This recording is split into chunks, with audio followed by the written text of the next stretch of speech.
name's Molly and today I am going to be talking about things that you can do to stop overthinking, as well as the things that in my experience don't work. Now, if you're an overthinker like me, this video is definitely for you, so let's get into it. Now, I am most definitely what people call an overthinker. I have spent hours of my life sometimes worrying about how I said hello to somebody and what they might actually think about how I've said it, the tone of my voice, how fast I said it, did I make eye contact, did I come across offensive? But overthinking can get in the way of our everyday lives and it is really hard to curb. It's something that I've been working on for many years. So I'm going to start off by talking about the things that you definitely should not do to prevent overthinking. So you're worried about something, you're not sure what to do, and your first thought is, I'll just Google it. That used to be me, and if you're doing that, stop. If you go to Google with your concern, what is more than likely going to happen is that you're going to come away with 50 more concerns, possibly not even relating to the first thing that you were overthinking about. Google can be your worst enemy if you are an overthinker, especially in terms of anything medical. If you think there's something wrong with you medically, please just speak to a doctor, because I am telling you, you cannot diagnose yourself on Google, but you can cause concern, worry, and a load of overthinking that is just not necessary. So my tip, first of all, Google's great, but do not use Google to try to prevent yourself from overthinking about something, because it never works. Now, number 2 of things that I don't recommend doing is seeking answers from others consistently. Now, obviously there's nothing wrong with seeking answers from people that you know or asking for advice, but if it's something that you are doing for every single thing that you are overthinking about, not only is it going to put a strain on yours and their relationship, but it quite possibly can make you become reliant on having to check every single concern or worry with someone else. And also it can cause you to then start worrying about the fact that you are always asking other people, and it kind of just completely defeats the object. And at number 3 is going to be stop trying to control your thoughts. Now, I know that sounds counterproductive and completely what is this video about if not controlling your overthinking, but I did see a recent video on TikTok. I haven't been able to find it, but if I can, I will link it below. So I'm just going to try and demonstrate it. Now, imagine this plastic water bottle is your mind and the water inside is your thoughts. Now, if I try to stop overthinking by moving my mind, all that happens is that the thoughts inside just keep moving around. Now, if I stop trying to move my mind, the thoughts slow down and stop. Now, it is impossible to control your thoughts.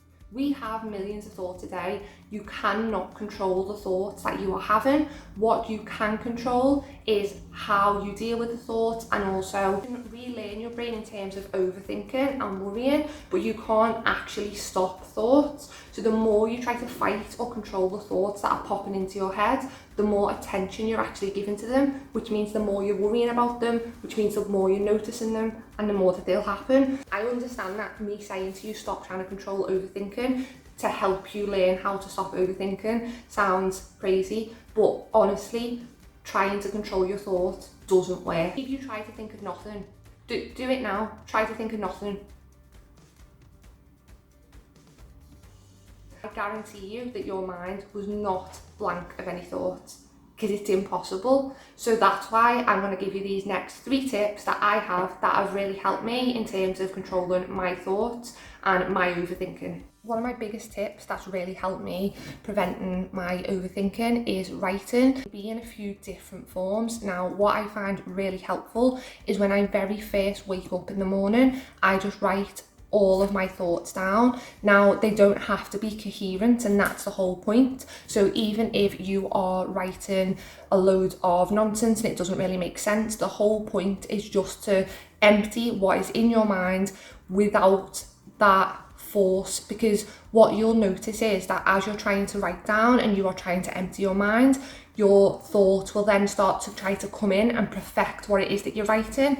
So if you're writing a bunch of nonsense, you'll start getting thoughts that say, that doesn't make sense, maybe don't write that. But you are just trying to just allow yourself to write anything that pops into your mind. So instead of forcing and controlling the thoughts, you're just allowing the thoughts to happen and you're just writing them down, and it is basically like a massive brain dump onto the page, and it is easiest to do when you've first woken up. Your mind has been asleep, you're only just waking up, everything in your body and your mind is starting to wake up and come back round, so it's easiest to do it then, and it is such a good help to just empty everything out that's in your mind to start your day afresh, and it's a great exercise for stopping to try to control your thoughts. My second tip for stopping overthinking is similar to the first. However, if you're anything like me, your worst time for overthinking definitely is of a night. You've got less going on around you, you've got less distraction. A lot of the time it's just you, your mind, and nothing else, just silence. Now, I like to get my journal or my notepad and just leave it by the side of my bed, and before I go to bed and actually go down to rest, I just write every thought that I've got, that I have been worried about, things that I've got to do tomorrow, things that I don't want to forget. Anything I can think of that I know I am going to be thinking of when I go to sleep, I write it down instead. And it's almost the same as in the morning when you do your brain dump and you're practicing not controlling your thoughts. This time you're getting the thought out of your mind so that you can rest peacefully, knowing that you've released all of that. If there's anything you need to remember, you've wrote it down. And if you do wake up in the night or you're trying to sleep and then there's a nagging thought that's in the back of your mind, just leave the book at the side of your bed and just write it down. And you'll be surprised that when you write it down, it's so much easier to then just go to sleep and forget about it. It's as if you've released it from your brain. So if you imagine it's jangling around, you're trying to sleep, you can't get rid of it, and then you write it down, it's like you've literally taken it from your mind onto the paper and you can just rest without thinking about it. It can take a bit of practice and getting used to and remembering to do it, but it truly really has helped me with my overthinking. My last tip is definitely a cliche, but it honestly is one of the best things for overthinking, and it is exercising. Now, if you are someone who has ever exercised before, and I mean really worked out to the point of being sweating like me today, because British people love the heat, I love the heat, but when I go on holiday, they have aircon. In the UK, we have no such thing. I live in an apartment where the windows don't open, we only have the balcony door, and I am hot. I am hot. But when you exercise and you are in that zone and you are sweating, you can't really think about anything else. Now, I have never done a workout, and I am the queen of overthinking, but I have never done a workout where while I've been working out, I've been worrying or overthinking about anything. Either I'm counting how many reps I've done, or I'm thinking in my head, I just want this to end, or I'm thinking about whatever it is that I want to think about to make it worth the exercise.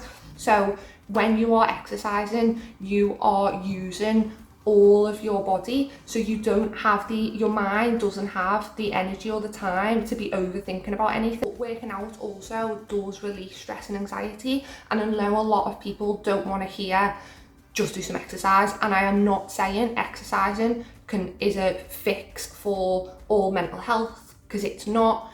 I obviously, like you, if you've been on this channel, you'll know I take medication. I also have attended therapy before, and I am an advocate for getting that mental health care that you need. But for things that help overthinking, in terms of things that have helped me personally, exercise definitely is at the top of that list. And I have tried a lot of things for my overthinking. Now, that is all the tips that I have. Like I said, and I am not a medical professional, and if you are really concerned about any anxieties, worries or stress that you have, definitely still go and see a doctor. There's so many options out there if you are suffering with a mental health disorder, or think you might be suffering with a mental health disorder, so please don't be worried to reach out. This is not a magic cure. Obviously, it's not going to get rid of all of your overthinking overnight, but these are just things that have helped me manage my overthinking, and I definitely think that they could help you as well. I definitely stand by the don'ts, because as I've said, I've suffered with overthinking all my life, and they are definitely things that have made it worse personally for me with my overthinking. And if you love this video, if you like this video, I'd love you to give it a thumbs up, because it really does help the channel. and it helps to get the video to more people. For you to subscribe if you haven't already. I mainly do mental health videos on this channel, but sometimes I do lifestyle as well. And I also have my social media, which I'll leave up here, and I do a lot of mental health stuff over there as well. I hope that this video has been helpful, and if you've got any suggestions, please leave them below of anything that helps you with overthinking. And for now, wherever that you are, I hope you have a lovely morning, day or night, and I'll see you again next time. Bye!